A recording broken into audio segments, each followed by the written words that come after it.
Good evening అండి. నా పేరు విజయ్ కుమార్. నేను పోతుటోన్ ఇన్స్పెక్టర్ గా పనిచేస్తున్నాను. 26/8/2024 నిన్న నైట్ 9 గంటల ప్రాంతంలో కూటమి నాయకులు నార్త్ కాన్స్టిట్యున్సీ సంబంధించినటువంటి 45-14 వార్డుకు సంబంధించినటువంటి నాయకులు పోలీస్ స్టేషన్ కి రావడం జరిగింది. ఒక రిపోర్ట్ కూడా ఇవ్వడం జరిగింది. అక్కయ్యపాలెం సిగ్నల్ పాయింట్ వద్ద జీవీఎంసీ గ్రీన్ బెల్ట్ లో ఎలక్షన్ కు బిఫోర్ వైసీపీ నాయకులు ఒక వైసీపీ జెండా స్తంభాన్ని ఆవిష్కరించినట్లు ఫిర్యాదులో పేర్కొన్నారు. అది ఎలక్షన్ కోడ్ సందర్భంగా దాన్ని తొలగించినట్లు, అదే ప్లేస్ లో వీళ్ళు August 15న జెండా ఎగరేయడానికి జీవీఎంసీకి పర్మిషన్ అడిగితే వాళ్ళు నిరాకరించినట్లు తెలియజేశారు. ఆదివారం, శనివారం ఈ 2 రోజుల సెలవు దినాల్లో ఈ వైసీపీ నాయకులు స్వర్గీయ రాజశేఖర రెడ్డి గారి విగ్రహాన్ని ఆ ప్లేస్ లో వితౌట్ ఎవరు పర్మిషన్ లేకుండా నిర్మాణం చేసినట్లు, అది వాళ్ళ కూటమి నాయకులు వాళ్ళ అభిమానస్తులు ప్రజల్లోన ఒక అంటే వాళ్ళ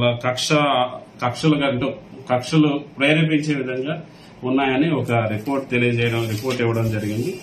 అదేవిధంగా ఈ రోజు మధ్యాహ్నం 1 గంట సమయంలో నార్త్ కాన్స్టిట్యున్సీ సంబంధించిన వైసీపీ లీడర్లు 14 అండ్ 45 వార్డుకు సంబంధించిన వ్యక్తులు ఇంకా ఇతర నాయకులు కూడా పోలీస్ స్టేషన్ కు వచ్చి ఒక ఫిర్యాదు చేయడం జరిగింది. వాళ్ళు ఏదైతే వైఎస్ఆర్ విగ్రహాన్ని అక్కయ్యపాలెం గ్రీన్ బెల్ట్ ఏరియాలో ప్రతిష్ఠించుకున్నారో దాన్ని టీడీపీ నాయకులు అండ్ కూటమి నాయకులు ధ్వంసం చేసినట్లు, విగ్రహాన్ని ధ్వంసం చేసినట్లు రిపోర్ట్ చేశారు. వాటి మీద చర్యలు తీసుకోమని ఫిర్యాదు చేశారు. వాస్తవంగా జరిగిన విషయం ఏంటంటే అదే విషయాన్ని కూడా సోషల్ మీడియాలో వాళ్ళు వైరల్ చేస్తున్నారు. వాస్తవంగా జరిగింది ఏంటంటే పోలీస్ స్టేషన్ కి ఎలాగైతే రిపోర్ట్ ఇచ్చారో టీడీపీ నాయకులు, అలాగే జీవీఎంసీ అధికారులు కూడా వాళ్ళు ఫిర్యాదు చేయడం జరిగింది. నిన్న మా నైట్ రౌండ్స్ లో రాంభట్ల గారు అండ్ బీట్ వాళ్ళు కూడా ఉండేటప్పుడు జీవీఎంసీ అధికారులు కొంతమంది ఆ పరిసర ప్రాంతాల్లో జేసీబీతో ఉండేటప్పుడు వాళ్ళని ప్రశ్నించితే జీవీఎంసీ అధికారులను తెలియజేశారు. వాళ్ళకి అందిన ఫిర్యాదు మేరకు ఏవైతే అక్రమంగా కట్టడం జరిగిందో వాటిని తొలగిస్తున్నామని తెలియజేశారు.